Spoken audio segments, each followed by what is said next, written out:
Will you release video of that strike so that the American people can see for themselves what happened? I don't know what they have, but whatever they have, we'd certainly release, no problem.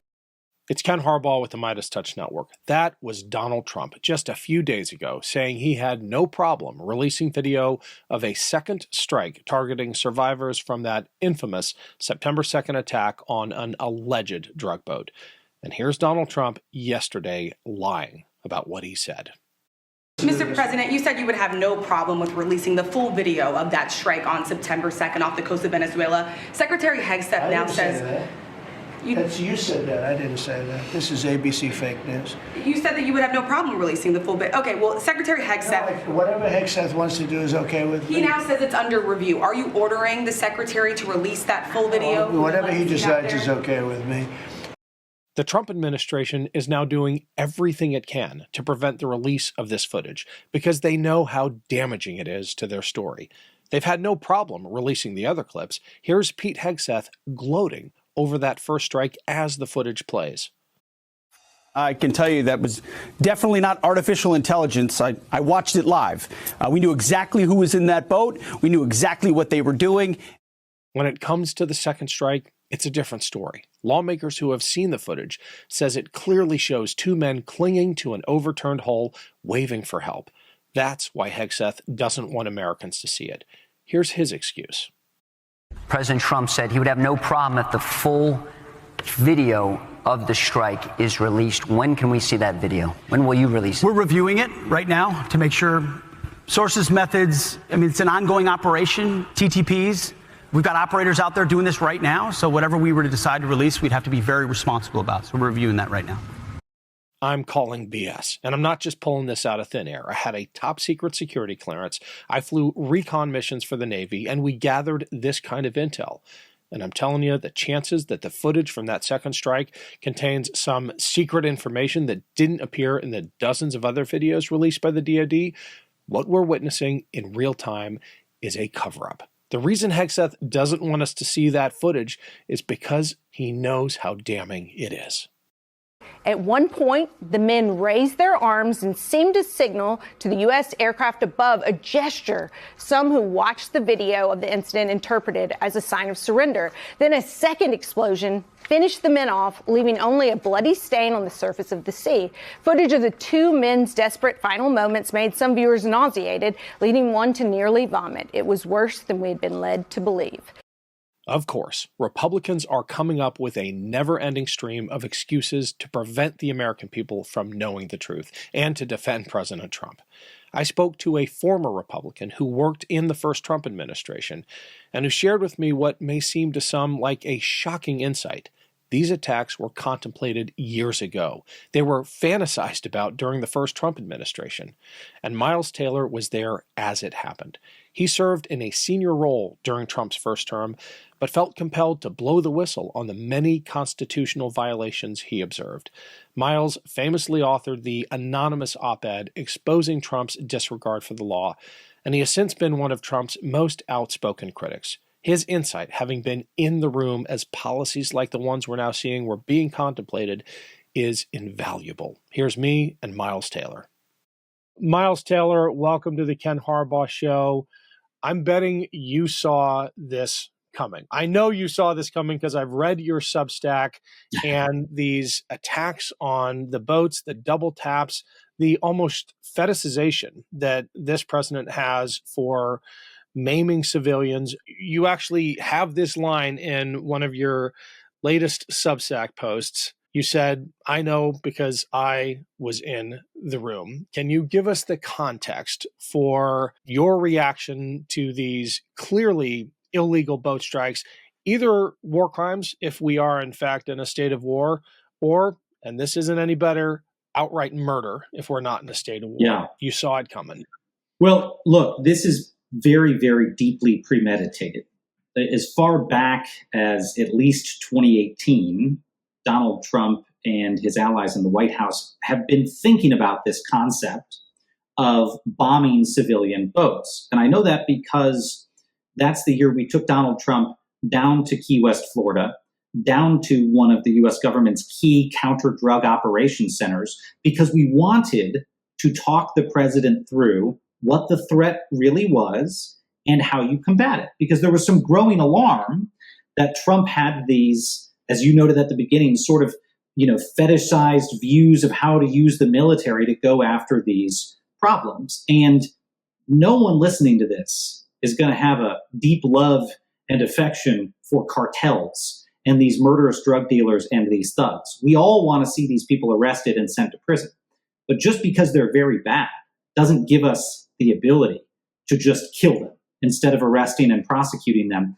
And even if we could do that, it's the stupid thing to do because you want to roll up these low-level guys to map out their networks to get to the high-level guys. All right, that's basic investigatory 101 against one of these threats. Donald Trump didn't have a sense of this, so we take him down to Key West, Florida, to a place called JIATF South, the Joint Interagency Task Force South, to go meet with folks to talk about the threat landscape coming into the United States, these drug flows.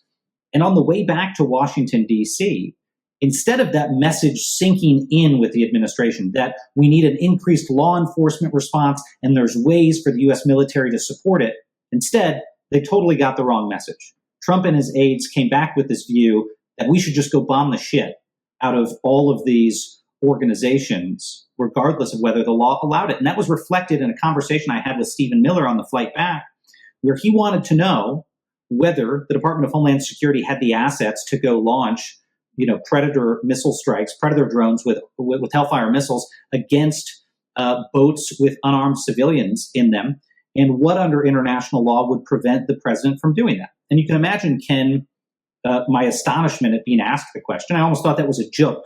That Miller was testing, boundaries. We obviously told him that this would be illegal to do.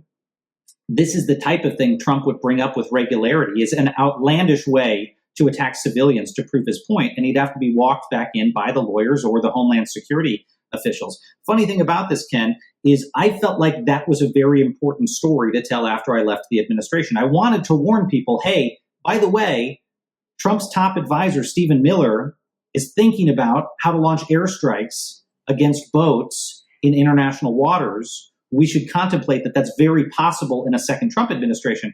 And you know what Stephen Miller did, Ken? He denied that the exchange ever happened, which I find very funny because what's one of the first things he's done in the first year in office? According to media reporting this past week, he pushed for the initiation of a government program to launch airstrikes against civilians in boats in international waters. So maybe I totally fabricated the exchange that happened in 2018, but Stephen Miller has done this anyway with Donald Trump. Anyway, long way of saying this was all very foreseeable.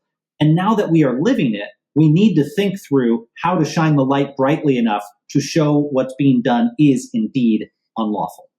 The legal regime under which they've justified it is almost as alarming as the kinetic action itself. They're designating these groups as terrorist organizations, which gives them almost unlimited authority to take them out.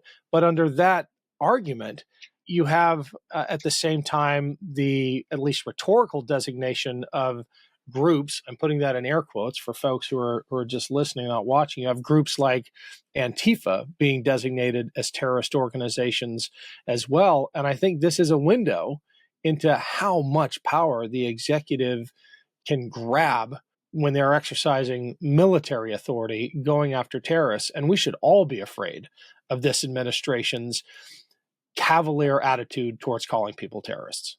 Yes. And look, this is what I would say to folks is people get too wrapped around the language and they'll say things like, we are at war with drugs and we've been in a war on drugs and these people are terrorists. There's a difference between colloquial references to those things and the reality. That's like you saying, your little brother takes something from your room and you say, he's a criminal. But when you say that, you don't mean he's been convicted of a crime in a U.S. court. But the reason this is important is because when the administration says terrorist or war, it's different than us just talking rhetorically about something. They mean the actual power to wage war against these targets, which are not historically battlefield combatants. We don't treat drug dealers as battlefield combatants. We can treat them as very, very dangerous criminals, but just like almost every single very dangerous criminal, you have an entire law enforcement process, system, and regime of laws to go deal with that. You only go outside of that regime of law when you're at war with a nation state or a terrorist organization that is at war with you, operating as a de facto nation state. But now the administration, by naming whoever they want as terrorists, could basically say, we designate Ken as a terrorist, and we're going to arrest him and hold him outside of courts of law and strip him of habeas corpus. Or maybe if he's in Key West on a boat, we just blow him up instead of arresting him. That's the slippery slope that this president has put us on. My point exactly. And the fact that they are now returning survivors of strikes back to their countries of origin puts the lie to this whole notion that they are the most dangerous terrorists we could possibly be confronting, and that this level of force is required. You wouldn't do that if they were, in fact, ISIS. Imagine if we'd blown up Osama bin Laden's boat, and then we said, well, we didn't kill him, so let's take him back home and give him a second try. What are you talking about? No, This guy's a terrorist. He plotted 9/11. He killed thousands of Americans. You bring him into custody. You keep him in custody. You find a way to charge him. It's an admission, Ken. They do not have a case against these people. They are targeting people arbitrarily to send a message of deterrence. And, it may work in terms of deterring other drug dealers, but in the process, they will have eviscerated the rule of law. Hey everyone, it's Ken. Quick break for a shameless pitch for my Substack and Patreon pages. To all of you who have subscribed, thank you. Your support is what makes this show possible. Anytime you see in-person reporting, whether it's trips to Ukraine to show you what is really happening on the ground, or my recent conversations with Congressman Jason Crow and Senator Tammy Duckworth, where we got on-the-record commitments to back hearings into ICE's abuses of power. People need to know that we're taking names. All of this only happens with your support. Every dollar that comes in through Substack and Patreon goes back into this show. And with the holidays coming up, you can give gift subscriptions as well. The links are below. Thanks for everything. Your support means the world to me. Back to the show. Well, I'm not even sure it is working in terms of discouraging other drug dealers. There is an unlimited supply of speedboats in that part of the world willing to make that journey for the amount they're being paid. And I haven't verified this, but I've heard it from a couple of sources now that the price of cocaine in Southern California is now lower than it was 3 weeks ago. I mean, if supply and demand laws apply here, they're not doing anything. And not to mention the fact that this was all supposed to be about fentanyl, and fentanyl isn't coming out of Venezuela. I mean, it is just lie after lie after lie.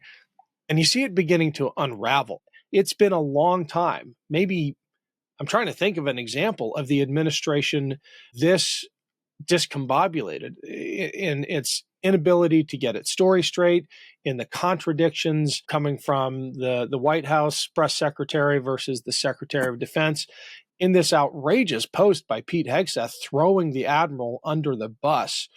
I think they know this time it's different and that the axe is going to fall. I hope you're getting that sense too. Yeah, to a certain extent. I mean, look, the statistics validate the point that you made, Ken. I mean, we can now comfortably say that in his first year in office, Donald Trump is the most lawless president in American history. If you were using as your metric what the judicial branch of our government says, and it's the judiciary's job to assess whether an administration is doing things legally or illegally.